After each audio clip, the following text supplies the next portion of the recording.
Guys next topic है हमारे पास में ऑडिट प्लान। ऑडिट प्लान क्या होता है? It is a detail version of audit strategy. Okay, जो हमने ऑडिट स्ट्रैटेजी अभी अभी बनाई थी उसको डिटेल में देखना जब हम कहते हैं वो होता है audit plan. Okay, and it is a document containing NTE of risk assessment procedure. कहाँ पे कितने रिस्क असेसमेंट प्रोसीजर अप्लाई करने हैं, उनका नेचर, टाइमिंग और एक्सटेंट क्या होना चाहिए, वो भी कहाँ लिखा होता है गाइस? ऑडिट प्लान के अंदर लिखा होता है। Second point, it is a continuous process. याद रखिएगा guys, exam point of view से ये कंटिन्यूअस प्रोसेस है, डिस्क्रीट नहीं है। Okay, and then if auditor get additional information, changes can be made in audit strategy and audit plan. That is audit करते time अगर auditor को कोई अलग से एडिशनल इंफॉर्मेशन मिलती है तो क्या वो अपने प्लानिंग में, क्या वो अपनी स्ट्रैटेजी में चेंजेस ला सकता है? हाँ जी, बिल्कुल चेंजेस ला सकता है। कोई रिजिड फॉर्म नहीं है कि एक बार जो स्ट्रैटेजी बना दी वही रहेगी। Auditor can change it anytime as and when required. Okay.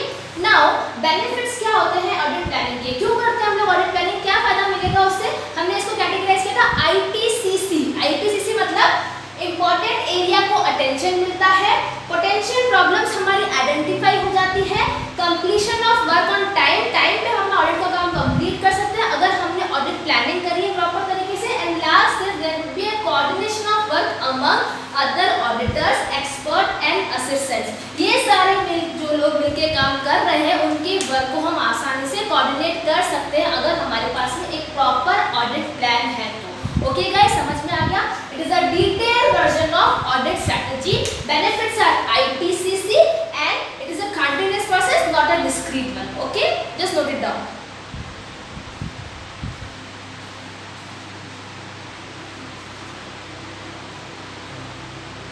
Guys next topic हमारे पास है नॉलेज ऑफ क्लाइंट बिजनेस। हमने अभी पढ़ा था ऑडिट प्लानिंग क्या होती है।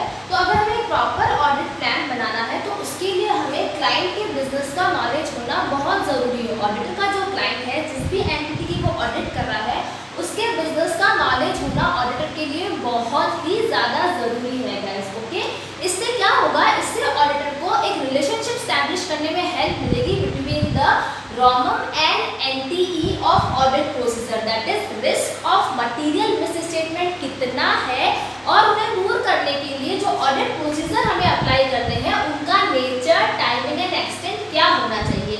ये ऑडिटर को इससे हेल्प मिलती है अगर ऑडिटर के पास में क्लाइंट के बिजनेस का नॉलेज होता है तो। ठीक है, for this auditor obtain understanding of. इसके लिए ऑडिटर को किसकी अंडरस्टैंडिंग लेनी पड़ती है? एंटिटी के बारे में। एंटिटी के बारे में क्या गाइस? कि वो एंटिटी कौन सी इंडस्ट्री से बिलोंग करती है, उस इंडस्ट्री का नेचर क्या है, दैट इज वहाँ पे कैसे ऑपरेशंस होते हैं, उसका ओनरशिप किसके पास में है और वहाँ का फाइनेंशियल स्ट्रक्चर कैसा है। देन उस इंडस्ट्री का फाइनेंशियल परफॉर्मेंस कैसा है, मतलब डेट इक्विटी रेशियो का रिव्यू करना है, कितना डेट में पैसा इन्वॉल्व है, कितना इक्विटी से फाइनेंस है, ये सब हमको ऑडिटर को देखना पड़ता है। देन एंटिटी के ऑब्जेक्टिव्स क्या है और उसका बिजनेस रिस्क क्या है। देन उस एंटिटी की अकाउंटिंग पॉलिसीज क्या है, reasons of change in it. अगर एक particular accounting policy auditor firm consistently follow कर रही है लेकिन अगर उसमें कोई चेंजेस आते हैं तो उस चेंजेस के रीजन क्या है, क्या कोई फ्रॉड और एरर तो हाइड करने की कोशिश नहीं की जा रही, ये सब ऑडिटर को जो है पता लगाना पड़ता है। Okay, now how to obtain above knowledge. अगर ऑडिटर को क्लाइंट के बिजनेस का नॉलेज चाहिए तो वो नॉलेज कैसे मिलेगा? हमने देखा था गाइस क्लास में, auditor has legs, eyes and mouth. Leg है तो भैया क्लाइंट के प्रीमाइसेस को विजिट कर लो, आईज से आप लोग डॉक्यूमेंट इंस्पेक्ट कर लो, कौन कौन से MOA है, AO है, एनुअल रिपोर्ट्स है, मैगजीन्स है, वेबसाइट है, ये सारे के सारे आप इंस्पेक्शन कर सकते हो। और लास्ट में अगर ऑडिटर के पास में माउथ है तो आप डिस्कशन करिए क्लाइंट से, भैया मैनेजमेंट से, TCWG से पूछिए कि आप किस में काम करते हैं, दिन भर क्या रहता है आप लोगों का, कौन सी डीलिंग करते हैं, कौन सी नहीं करते हैं। ये सारी चीज़ें करके ऑडिटर जो है क्लाइंट बिजनेस का नॉलेज एक्वायर कर सकता है, जो कि बहुत ही ज़रूरी होता है एक प्रॉपर ऑडिट प्लान डेवलप करने के लिए। ओके गाइस, अभी हमने पढ़ा था ऑडिट प्लान क्या होता है और नॉलेज ऑफ क्लाइंट बिजनेस क्या होता है। एक ऑडिट प्लान के लिए नॉलेज ऑफ क्लाइंट बिजनेस बहुत ज़्यादा ज़रूरी है। अब आप मुझे बताइए कि अगर हमने नॉलेज ऑफ क्लाइंट बिजनेस ले लिया है तो उसका ऑडिट प्लान पे क्या इम्पैक्ट पड़ने वाला है। ये जो इतनी मेहनत हमने करी है ये एवं ही करी है क्या? नहीं, इसका कोई मतलब होता है। क्या मतलब होता है? अब आप मुझे कुछ क्वेश्चंस का आंसर देंगे। You guys have to answer me few questions. Come on, it's a rapid fire round. देखिए, अगर एंटिटी का एनवायरनमेंट स्ट्रिक्ट है तो ROMM कैसा होगा और NTE कैसा होगा, बताइए जल्दी से। अगर एनवायरमेंट स्ट्रिक्ट है गाइस तो रॉमम कम होगा और एनटीई भी कम ही यूज होगा। क्यों, जरा सोच के देखिए, दिमाग लगाइए, रिकॉल कीजिए लेक्चर्स। देखिए अगर एनवायरमेंट स्ट्रिक्ट है तो फ्रॉड और एरर की पॉसिबिलिटी कम होगी, that is why risk of material statement will be low and therefore NTE should be low. Okay, अगर एनवायरमेंट कॉम्पिटिटिव है, competition day by day increase हो रहा है तो रॉमम कैसा होगा, हाई होगा और एनटीई भी फिर हाई ही चाहिएगा। ओके, देन अगर एंटिटी के ऑब्जेक्टिव्स आपके एग्रेसिव हैं तो क्या होगा, जल्दी बताइए। एग्रेसिव में क्या होता है बताइए, एग्रेसिव है तो रॉमम हाई जाएगा, एनटीई भी हाई जाएगा, और फ्लेक्सिबल है तो ROMM should be low and NTE will be low. और अगर फाइनेंशियल स्ट्रक्चर जो है टोटली डेट फाइनेंस है फॉर एग्जांपल, तो रॉमम कैसा होगा, जी हाँ रॉमम बढ़ जाएगा। ओके, और साथ में एनटीई भी जो है बढ़ जाएंगे। ओके, तो इट इज एक पर्टिकुलर क्वेश्चन के थ्रू हमने समझा है कि what is the impact of knowledge of client business on audit plan. Okay, just note down.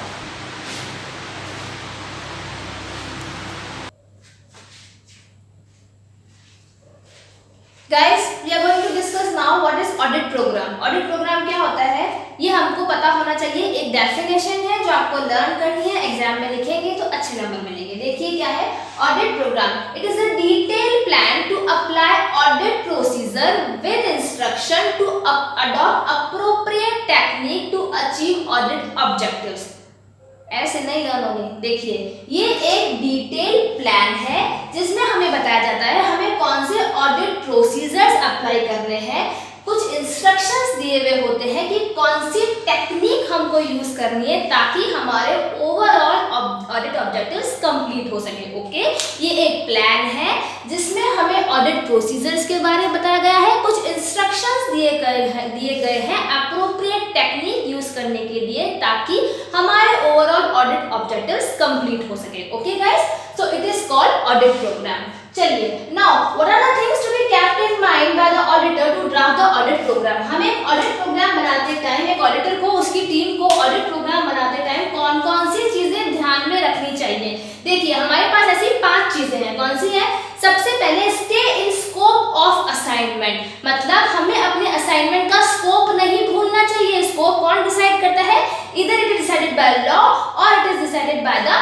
Management. Okay, that is scope of assignment should be we should stay in the scope of assignment, that is हद में रहो, हद से ज्यादा मत audit करना। Okay, then identify the best evidence, जो सबसे अच्छा सबसे सस्ता है वो ले लो भैया, सारे एविडेंसेस नहीं निकालने, जो आपको लगता है बेस्ट है वो ही लेना है। Okay, then apply useful procedures, that is काम की बात करो, फालतू की बात मत करो, जो यूजफुल प्रोसीजर हो वही अप्लाई करो। दैट इज अगर आपको नॉर्मल प्रोसीजर से लगता है कि कुछ रिजल्ट मिल जाएगा तो वो अप्लाई करो, नहीं अगर आपको लगता है एनालिटिकल प्रोसीजर की जरूरत है तो वो अप्लाई करो, but it should be useful. Okay, then consider possibilities of error, that is गलती का ध्यान रखो, कहां पे कब कौन सा एरर हो सकता है उसका ध्यान रखना है। Okay, and lastly coordinate all procedures apply, that is मिल के चलो, साथ में चलो। ओके, फॉर एग्जांपल आपने कोई इंटर रिलेटेड आइटम है जैसे सेल और परचेज है, उस पे आपने जो भी ऑडिट प्रोसीजर अप्लाई किए उन सबको कोऑर्डिनेट करके चलना है ताकि आप लोग प्रॉपर रिजल्ट अचीव कर सके।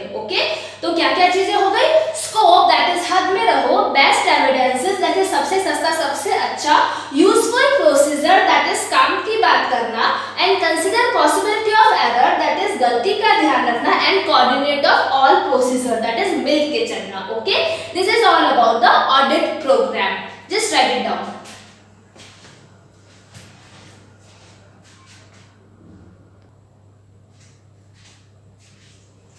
Okay guys, we have already discussed audit program. चलिए एक और फिर से रैपिड फायर राउंड खेलते हैं। You have to answer me this question, despite of several disadvantages audit program is required to start an audit. अगर ये क्वेश्चन आता है 5 मार्क्स का, how will you gonna write your answer, बताइए। बहुत सारे डिसएडवांटेजेस होने के बावजूद भी ऑडिट प्रोग्राम जरूरी है एक प्रॉपर ऑडिट को स्टार्ट करने के लिए। कैसे लिखेंगे इसका आंसर, मैडम हम तो ना पहले ऑडिट प्रोग्राम के डिसएडवांटेजेस बता देंगे फिर उसके एडवांटेजेस बता देंगे, ये हो गया हमारा आंसर। जी नहीं, आप लोग ऐसा बिल्कुल कुछ नहीं करने वाले हैं। सबसे पहले आप बताएंगे कि ऑडिट प्रोग्राम क्या होता है। वो जो डेफिनेशन हमने अभी अभी लर्न की थी, कृपया करके उसको अपनी आंसर बुक में लिखेंगे। उसके बाद में आप बताएंगे कि कुछ डिसएडवांटेजेस होते हैं इस प्रोग्राम के, और फिर हमें लिखना है कि despite of these advantages following are the advantages of an audit program. Okay, ये इस तरह से आप अपना 5 मार्क्स का आंसर कंप्लीट करेंगे। ओके, बात समझ में आ गई। अब madam, what are the advantages and disadvantages of audit program? तो open your module, open your books, open your notebook. यहाँ पे मैं सब नहीं बताने वाली, it's a revision class. Okay, सब बता दूं यहाँ पे आपको। बुक खोलो और पढ़ाई करो।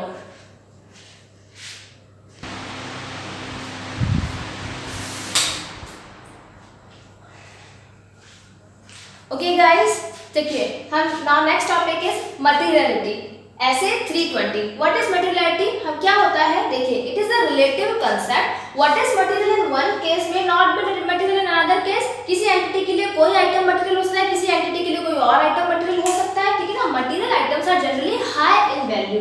जनरली हम क्या बोलते हैं, अगर वैल्यू में कोई आइटम हाई है, लैक्स और करोड़ में कोई आइटम है, तो हम बोलते हैं मटेरियल होगा। लेकिन एक्सेप्शन क्या होता है गाइस, एक स्मॉल अमाउंट का आइटम भी मटेरियल हो सकता है if there is a violation of law. Example हमने पढ़ा था क्लास में, अगर मैनेजरियल रेम्युनरेशन एक्सेस है, लिमिट से ज्यादा है, वो भले 100 रुपीस का है, then also it is called a material item. Okay, now accounting में मटेरियलिटी कैसे देखते हैं हम? शेड्यूल 3 में दिया हुआ है हमको 1% ऑफ रेवेन्यू फ्रॉम ऑपरेशन और ₹1 लाख व्हिचएवर इज हायर। ठीक है ना, एनी इनकम और expense higher than this limit is material item and below than this limit is miscellaneous item. Okay, हम उसको मिसलेनियस आइटम में लिख सकते हैं।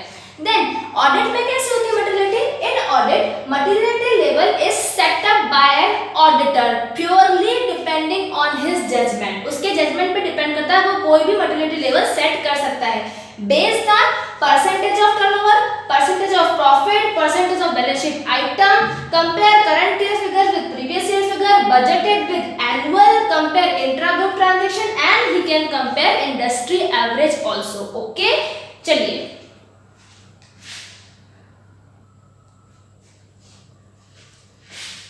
generally materiality determined as 1% of turnover, that is planning materiality, and 5% of planning materiality is performance materiality. Okay, turnover का 1% हम decide कर सकते हैं planning materiality, और planning materiality का भी 5% ऑडिटर डिसाइड कर सकता है as a performance materiality. Okay, any statement guys, any statement at or above materiality level is called material misstatement, that is MM. Okay, कोई भी मिसस्टेटमेंट या तो मटेरियलिटी लेवल के ऊपर है या फिर उससे अबोव है, उसे हम मटेरियल मिसस्टेटमेंट बोलेंगे। और अगर एमएम है तो we have to apply 4 step procedure. क्या होता है, बैठ करके बुक्स में देखिएगा 4 step procedure. And if MM is below performance materiality level से भी कम है हमारा एमएफ, तो हम उसे आराम से इग्नोर कर सकते हैं।